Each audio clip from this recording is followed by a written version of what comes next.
Good afternoon.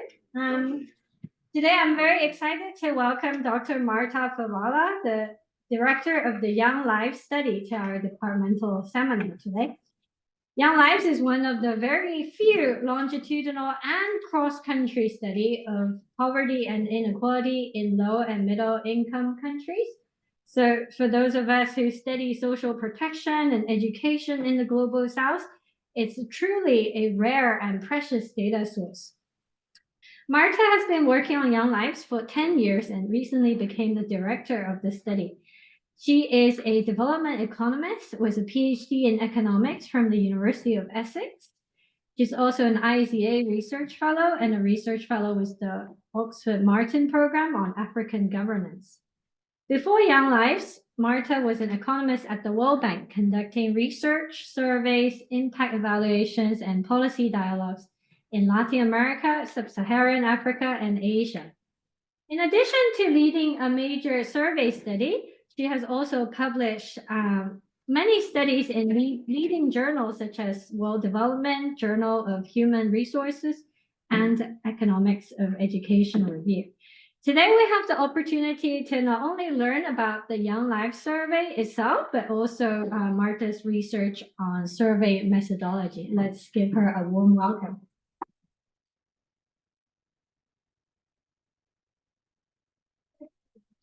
Thanks for inviting me to be here.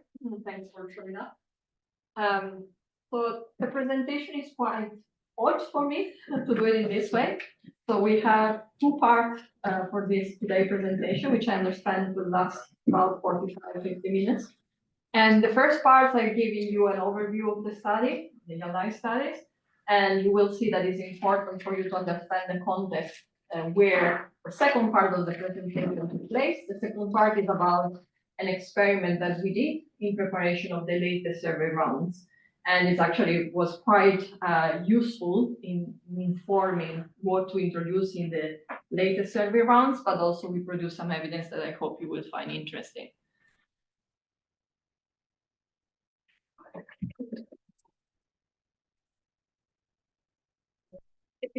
Yeah. No, it's working. Okay. So this study, the Young Lives study, was set up originally in 2001. And since the beginning was a mixed method study and was set up to be a longitudinal study. The idea or the mission of the study was to produce evidence-based policy recommendation and to study the cause and consequences of poverty in the global south.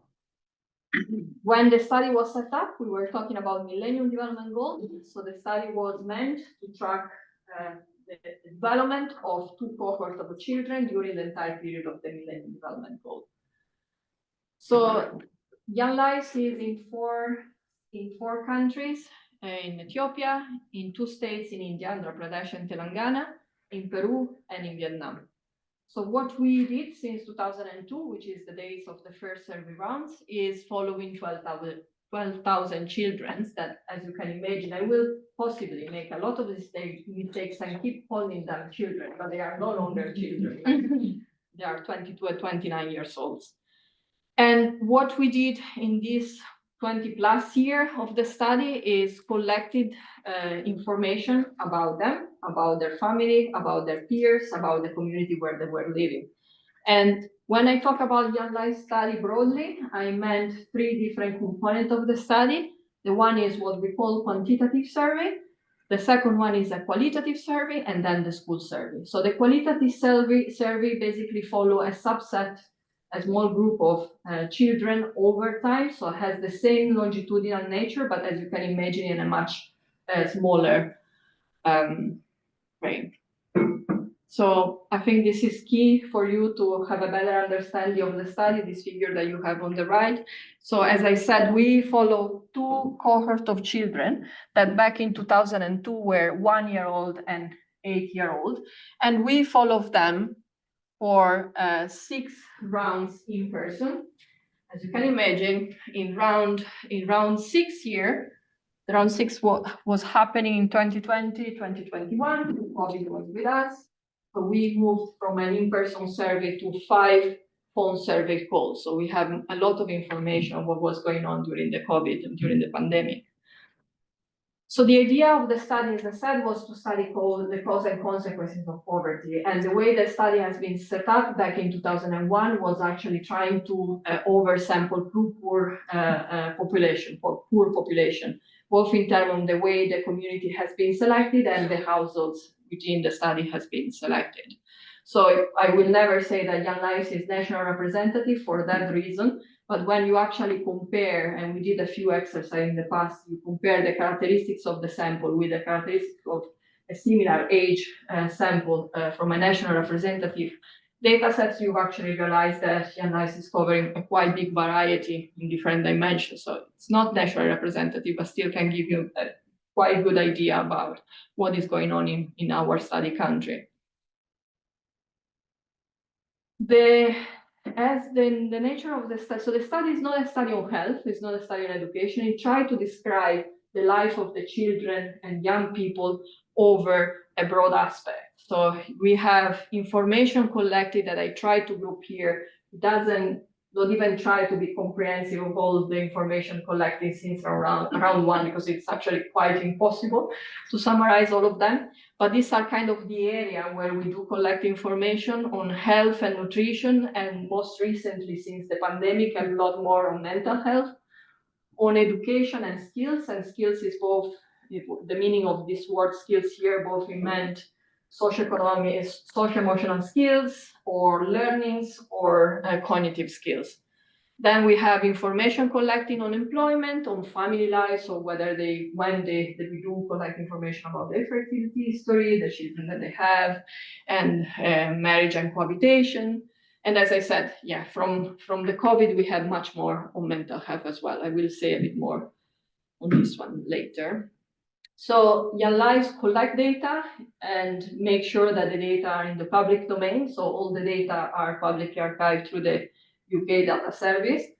But we also do research here in Oxford and in our country team, in our study country. So we do research in this 4 area. Again, that's quite resemble the previous slides where I was showing what are the information collected through the different survey rounds.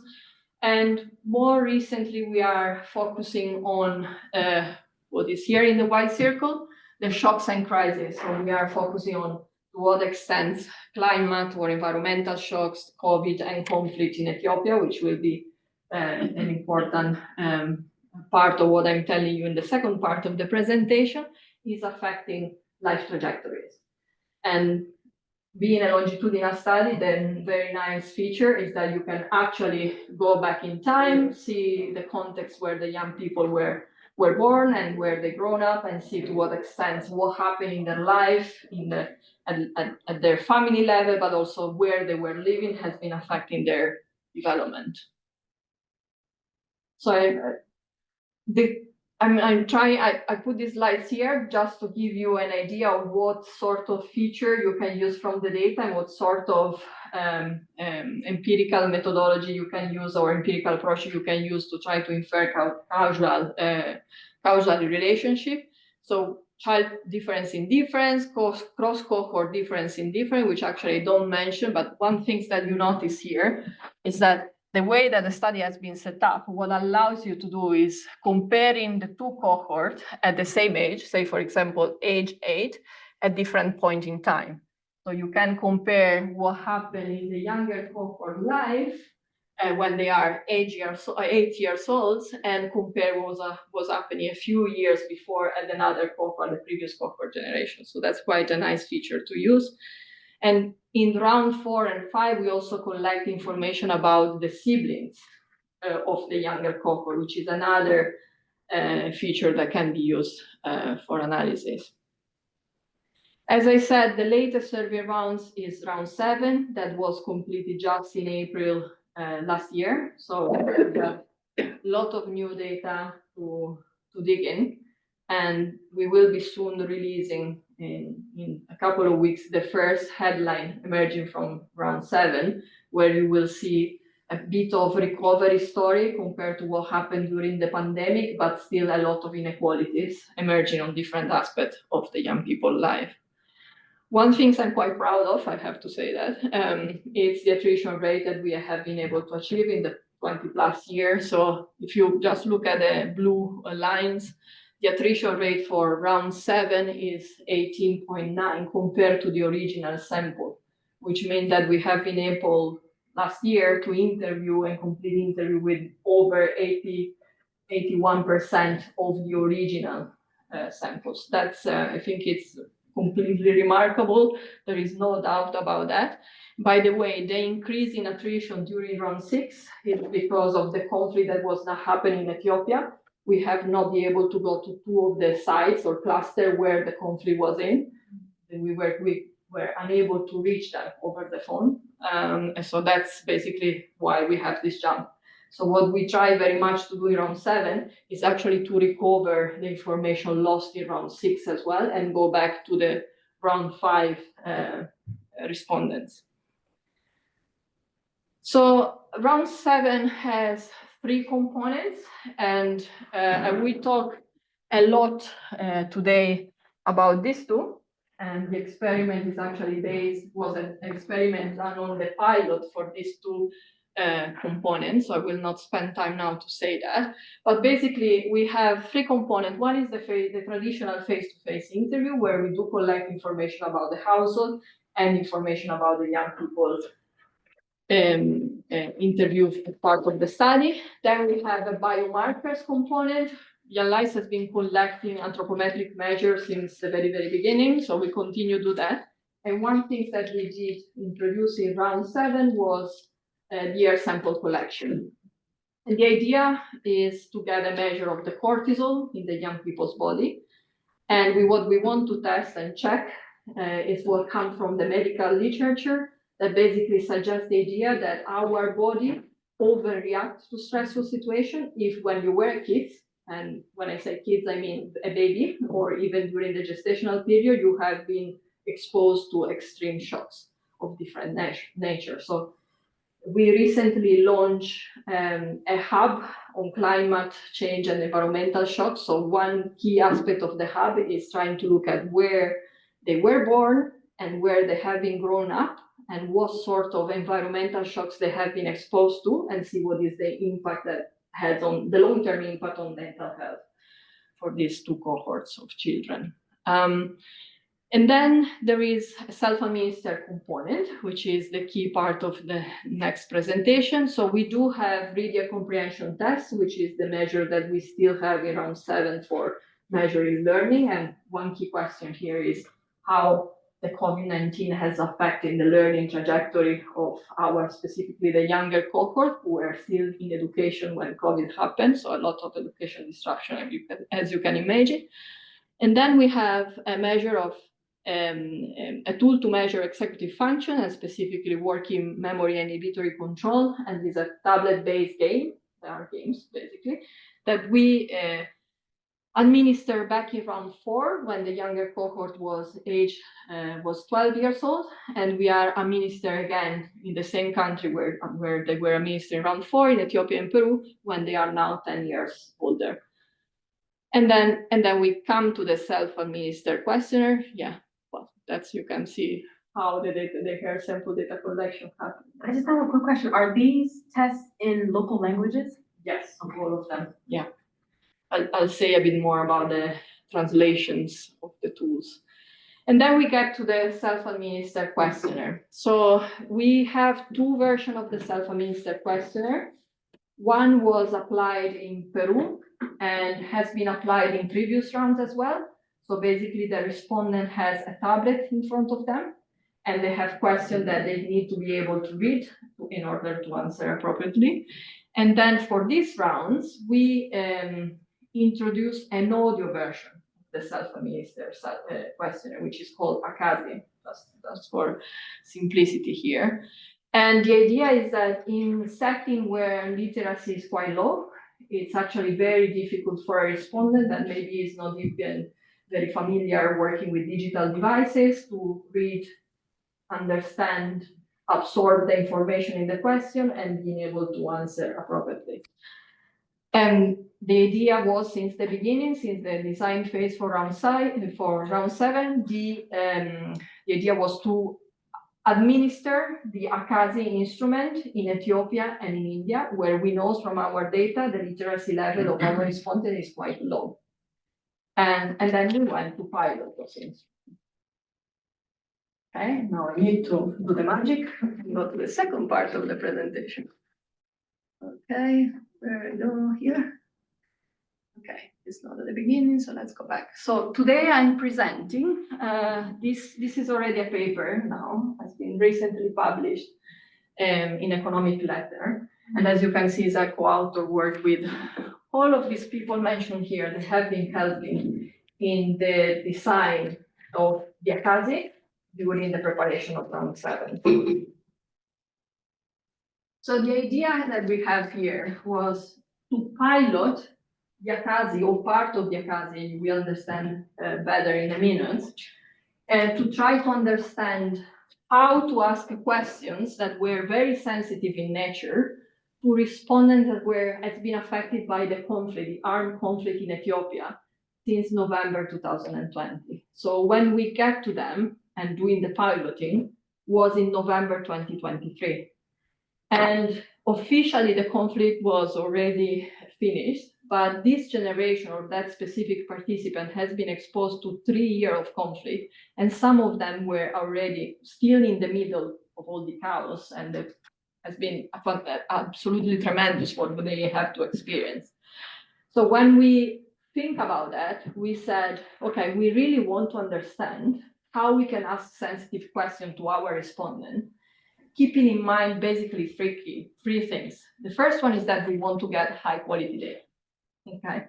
The second one is that we have a duty of care for the well-being of our own respondents, but also the well-being of the fieldwork team, who has to ask potentially very sensitive questions and who already might have suffered the effect of the conflict as well. And the third one is something that we always keep in our mind. It's a longitudinal study. So we don't want to piss off anybody, right? So we want to make sure that we ask the question in a way that we don't jeopardize the relationship we have with our respondent. Okay? That's always here in somewhere when we think about data collection. So again, what we were trying to understand is how you can ask sensitive questions in relation to their experience of the conflict to some young people who has been most likely been heavily affected by the conflict, keeping these three things in mind. And we know, I mean, you can imagine what the concerns are, apart from being a longitudinal study in terms of how the quality of the data that you get, it could be actually poor. There is a risk of misreporting, underreporting, a risk of stigma and shame felt by the participant. And as I said, a potential risk of secondary trauma for the field worker who are involved in the process of the data collection. So typically, I mean, ways that you can ask this question is in the traditional conversational way through the face-to-face interview, or you can do you can use two different sort of tools. One is what I called before self-administered questionnaire, tablet-based, but we know that that method doesn't work in context of low literacy. And we want to find something that was possible to administer in a context of mixed literacy, with very poor literacy and decent high literacy on the other hand, which is describing our Ethiopia sample. And the other alternative would be to do the audio. And the audio self-reported questionnaire has a lot of advantage, but also disadvantage that I will explain a little bit later. So there was a question there. Sorry, just a quick clarifying question. Is the research in local that has experienced some of the trauma as adults, or is it only secondary trauma to the children for people outside Ethiopia? So specifically in Ethiopia, but also in the other country, the field worker has been with us since most of them since round 2, round 3, so a long time ago. In fact, one of the reasons there is this low attrition rate is exactly that. So the field worker has a trustful relationship with the kids. They are all of them adults. They speak different language, and they have been traditionally, historically, been doing the data collection in the same community where they are familiar with the language, the local language of the community. So they are very much local, which is the reason why we were particularly worried about the secondary trauma risk, because they were, or their family were experiencing the same trauma potentially that the respondents were experiencing. As part of since the beginning as part of the design, the training and the data collection phase, we had in the team, as part of the team, a couple of psychologists that were working closely, actually deliver part of the training with a field worker, but also intervening during the field work and during the data collection to help the field worker, or to, in extreme case, to actually get support for the participant as well. So Young Lives has a very strong safeguarding policy, I have to say, in many different directions for the staff working specifically in the data collection and for the respondent as well. It's not an intervention study, we do data collection, we don't do intervention. So we also have to try to strike the balance between what are our duty of care and not intervening directly on our own participants, which is not easy, I have to say, particularly when there are these dramatic situations going on. Okay, so what I'm doing in this paper, I haven't got to that yet. So we want to investigate the role of survey administration methods to try to elicit good quality data on telling us more about the being exposed to conflict and their experience of the participant on the conflict happening in Tigray since November 2020. So we did conduct a small survey experiment, and we have been quite pragmatic. So the experiment was done in the pilot phase for round 7. So it was done with non-Young Lives respondents. Again, going back to the point of not intervening directly on our respondents. So we conduct a survey experiment, and we randomize if the modules on the conflict experience was administered through a face-to-face interview or through ACASI. And what we want to understand is whether administer that modules through face-to-face or through ACASI make any sort of difference in terms of eliciting more information or better information on their experience of the conflict. So I said already a little bit, but just to recap, so the conflict started in the Tigray region. I forgot to put them up here, but it's basically the northern region in Ethiopia. And it started, or at least officially, it started between the federal government and the Tigray People Liberation Front in November 2020. It was a horrible, it still is, it was a horrible conflict, has been considered globally the deadliest conflict in 2022.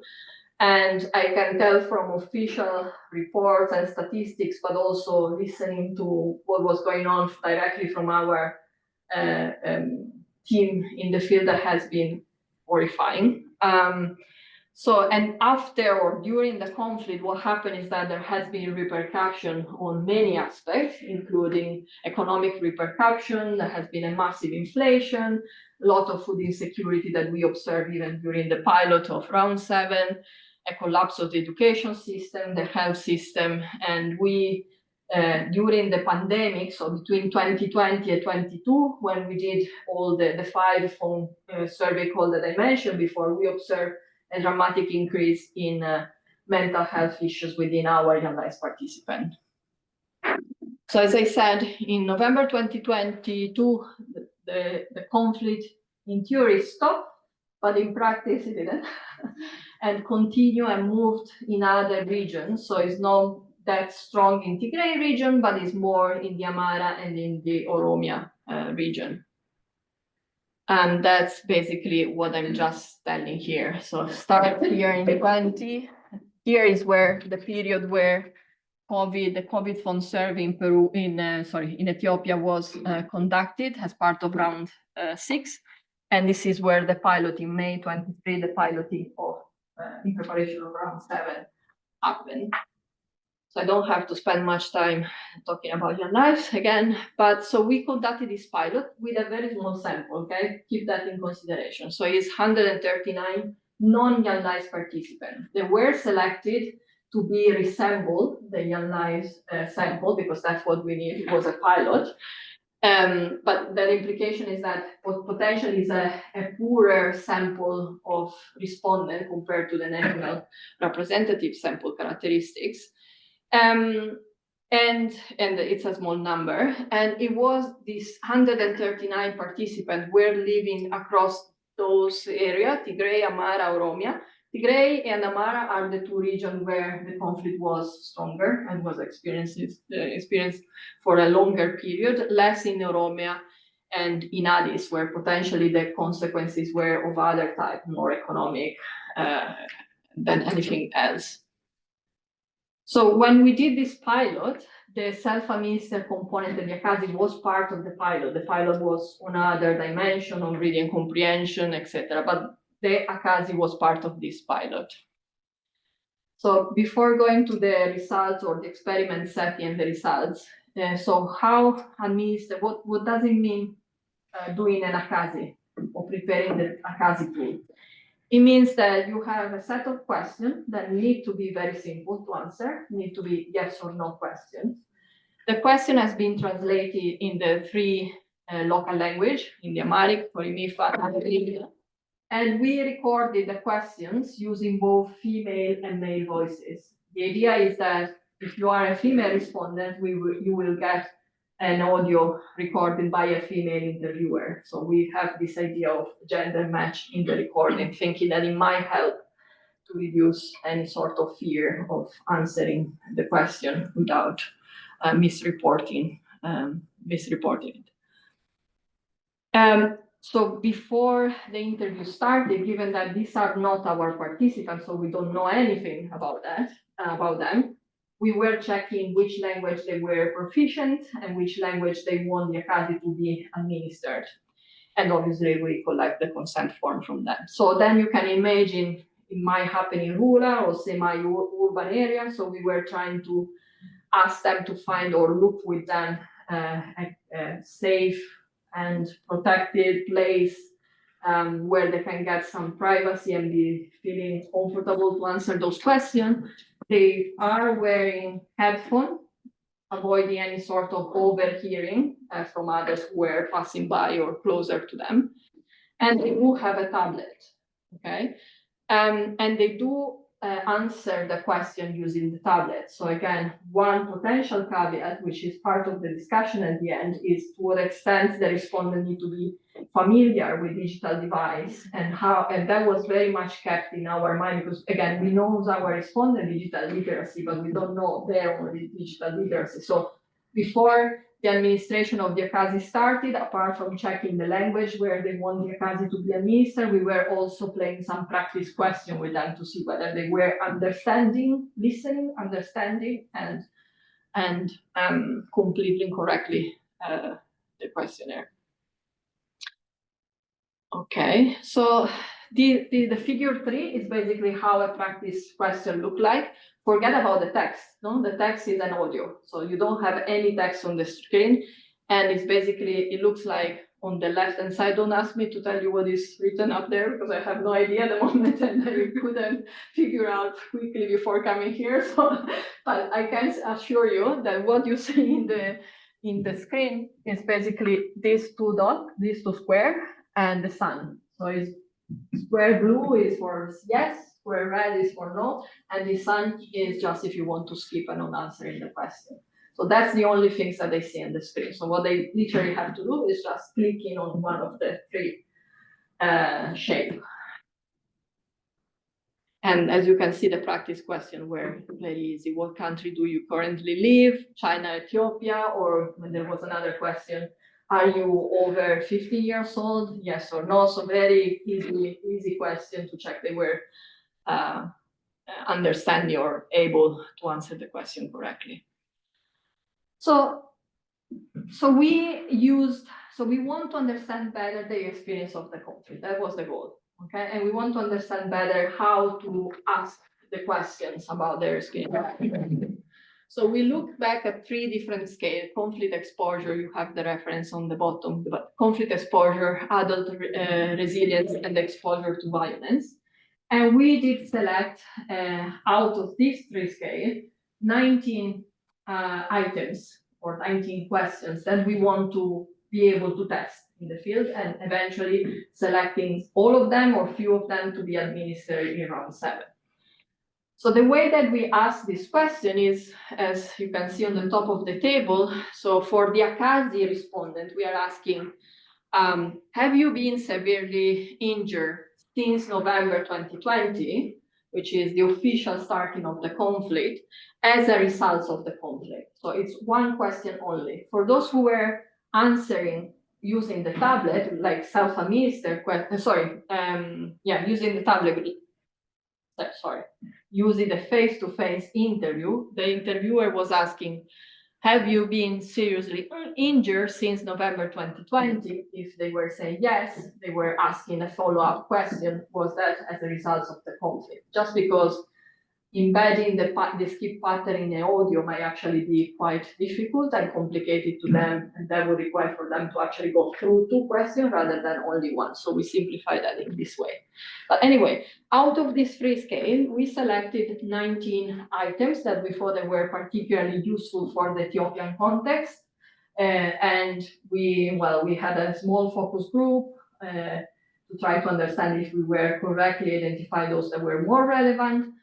Out of these 19, there were 9 items that were considered sensitive questions. 1 additional item that was considered too sensitive, meaning that need to be answered through the ACASI. There is no way we can randomize the way of asking those questions. And there were other questions that were considered non-sensitive at all. And they can be for everybody administered through a face-to-face interviews. These 9 questions non-sensitive are also called placebo items. So the ones that are relevant for us are these 9 questions in the table, which are the 9 sensitive questions, that were basically our respondents were randomized to answer those questions either through a face-to-face or through the ACASI. And we want to compare and see what's going on if you compare the answer coming out of these 9 groups. So that's where I should use the mouse and get in here, if I may. No, I don't. Okay, so close your eyes for a second. Okay, I don't want you to get dizzy. But okay, so these are the same randomized conflict items, so the ones that are sensitive. Just to give you an idea, out of the 139 respondents, they report 2.22 experience of the conflict that they experienced during the entire period. Okay, so that's the average. And 57% of them, they did report that they experienced at least one of the experience of the conflict that we have in there. One thing to notice, these are the 9 items, is that in some of them we are asking about them being the victim of that experience, of that trauma. In some other, we are asking whether a family member or a friend experienced that. And then the anyone group is for like witnesses. So around where they are living, where they are going during the day, etc., etc. And there is only 1 item that is asking about them being the perpetrator of the violent act. Okay. So one thing that I have to say here is that while the pilot was done to understand which methods to use for round 7, the information that we got about the conflict that was going on were very, very sober and very, very crazy number, if I might say. So if you look at these statistics, that means that 35% they report the family member or friend has been severely wounded or injured. If you look at those who are living in the Tigray region, this proportion goes up to 60%. Or about witnesses sexual violence is 13% here. If you look at those who are living in the Amara region, this proportion goes up to 30%. So 3 every 10. So it's quite informative of what was going on and very sad. These are the same table basically, but for the placebo items, okay? So one first things to see, which is important for our setting, for our experimental setting, is that there are no differences between the treatment and the control group. The treatment are those who are answering the question using the ACASI, and the control group are those who are answering the question through a traditional face-to-face. So this gives us some reassurance in terms of the balance between the treatment and the control group. Close your eyes again. I'm going back. Okay, where are we? Okay, yes, we are here. Okay, again, talking about treatment and control balance, these are descriptive statistics comparing again the two groups. There are no statistically differences across the two groups. So again, it's quite a reassurance that the experimental setting is working quite well. Empirical strat, yeah. I'm sorry to interrupt. No, sure. I have a good handle on what the ACASI data collection looks like. Could you clarify what does the face-to-face interview data collection look like? Yes. So the face-to-face is so you have an interviewer that is talking the same language that the respondent. They do, the majority of the interview happen outside of the house where the respondent was living. The interviewer has a tablet, so it's all pre-programmed in copy, and they go through the same set of questions that we are asking to the ACASI, depending on where they have been randomized, and they just click on the answer. So the sort of environment where the questions are asked are exactly the same. So the protocol is basically the same. You have to try a place where it's quiet enough. There should not be interruption from other family members, friends, or whoever is passing by, etc., etc. The only difference is that in one case you have someone asking the question, in the other case is audio recording. The sex match that I mentioned at the beginning applies to both to the face-to-face and to the audio. Is it okay to ask a follow-up question just to make sure I'm crystal clear about this? So an interviewer is standing in front of an interviewee holding a tablet that is functionally equivalent to the tablet that someone who's taken the ACASI would be holding. Sure. And the interviewer poses the question and enters the data like that. But if someone's talking to the interviewer, that data is not being... Correct. So I'm asking you a question, which is the same yes or no question I'm asking to your colleagues doing the ACASI. Right. And what else you are saying is not recorded. And well, that's equivalent to the ACASI because they don't have option to talk to anybody else. They just click on the yes or no button or they don't respond and they go ahead. Empirical strategy is quite easy. I don't have to spend much time just to say here that our outcome of interest here, or what we are measuring on the left side, is, as you already saw in the previous table, is the number of conflict experience reported, this 2.22, the average one, or the probability of reporting at least one of those experience. And then we look into difference item by items to see whether the methodology used, the face-to-face versus the ACASI, matter more for some question than others. I already identified some different type of question, or you are the victim, your family member or your friends are the victim, your witness, etc., etc. And then we have a few controls. Again, these are not our respondents, so these are the kind of a limited amount of controls that we can include and throw in the equation. And this is the main results. Okay, it's quite simple here. So what we saw is that the participant that answered the 9 sensitive randomized items through the ACASI, they do report almost one more experience than the ones that are actually answering through the face-to-face. 1 out of 9, because that's the 9 sensitive items. And also 1 out of the 2.22 that we were. So it's quite a big difference between the two groups.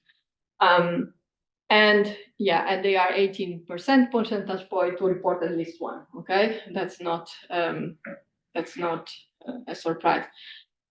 It's such a small sample that is not surprising that we don't find any evidence when we start looking at comparing different subgroups within a small sample, and that could be entirely because of statistical power, or maybe that's the case. I don't know. I cannot answer this question. Okay, so when you go to the items by items and try to understand better what is going on here, it seems to us that in the case so the ACASI matter in terms of reporting possibly something that is the true story more than underreporting or misreported information. That's the case more when the respondent is the victim versus the perpetrator. It's also true that we only have an item for the perpetrator, mainly because it's quite difficult to ask this question. There might be other type of worries that are not related with stigma or shame. They seem to be more likely to be inclined to report severe experience and trauma if they are asked through the ACASI. So the severity of the experience matter. So you can expect that if you are not doing this experiment and go through a face-to-face, you might get an underreporting of any sort of experience, but even the underreporting might be even more significant if you and your family member are the victims, and if the severity of the trauma that you experience is quite high. Then we did a lot of robustness check. I included some of here. If we want. How much time do I have? That's what I'm saying for you. It's still okay, no? Okay. So yeah, I already showed you that there is a balance between the sample. I need to use this one. It's not working. Sorry again. Yeah, so if we run exactly the same model and we use this time the non-sensitive question, we don't find any difference between the ACASI or the face-to-face, which is reassuring, meaning that actually what we are capturing is due to the sensitivity of the question more than anything else. Let's go here. In this case, we don't include any control variable and see if we are biasing the results ourselves by not including or including the wrong control variable. Again, the results is qualitatively the same. We change a little bit more the estimate point, but it's not a dramatic change. We add fieldwork fixed effect. We excluding the migrants. So the migrants that were changing Woreda, that's like the smallest geographical level we could identify during the conflict, for example. And again, there is no effect in here. I think I already showed this too. And then, yeah, I put this in the appendix because it's not in the paper, but we were trying to understand what other mediator factor might play a role here. So you can expect that those who have lower level of trust toward different entities, so those who are living in your same community or trust toward institution, government, they might actually reporting more the experience if they are asked through the ACASI rather than the face-to-face. We don't find anything here. Again, it's quite frustrating because I'm sure there is something there with having a bigger sample, but we couldn't, and that's why it has been deleted from the paper. So you will see it, but it's not there in the paper. And we have a very few cases where I said about the gender match, but where logistically it was impossible. There was 3 cases where it was impossible to find a female interviewer that was able to be there in that specific moment. And similarly, in the ACASI, there has been 2 mistakes that, for whatever reason, which is still not clear, a female respondent was given a male voice for the ACASI. But again, we cannot find anything here, so I don't think it's very relevant. So sorry, close your eyes, going back. Okay, we got here. So again, it seems to be quite a robust story. And hopefully it's giving some good information about if you want to go to the field and ask this sort of question, what you should take in consideration. So ACASI seems to be a viable alternative to measure traumatic exposure. ACASI has been used a lot to measure IPV, intimate partner violence, but not that much used for conflict-related questions. So I think it's an important contribution here. So now, what are the cons? So I talk about what you can get from the ACASI and the confidentiality, less trauma, protecting both the respondents and the field worker. What is the problem with ACASI? Well, it's a lot of work because it needs to be translated, of course, but also recorded, pre-recorded. So obviously that has an implication in the design phase. It is worldwide, where you have, particularly worldwide, compared to other self-administered methods like tablet-based, where they are reading and answering by themselves in context of low literacy, which is exactly what we want for our round 7. So that's the reason why we did that. We have 10% in our young life sample, we have 10% that are unable to read, and the literacy level is very low. So we thought, okay, it's true, it's an investment, but it's a worthwhile investment given the low literacy. And as I said before, it requires some level of digital literacy. So all these considerations are to take into account if you get to the point of wanting to do something similar.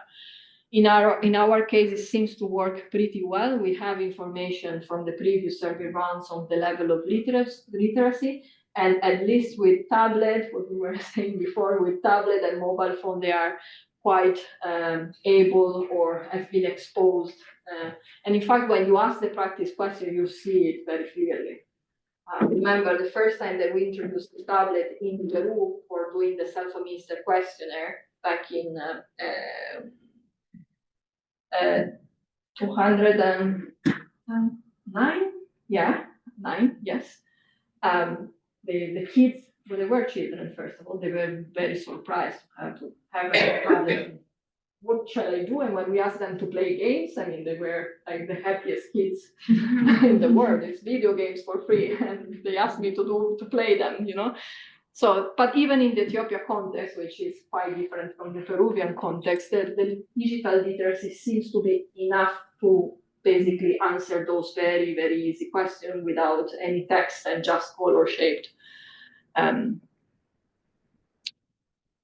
Well, the limitation of that's kind of the consideration for the ACASI. The paper, I think the limitation I already said that is kind of, it's a very small sample.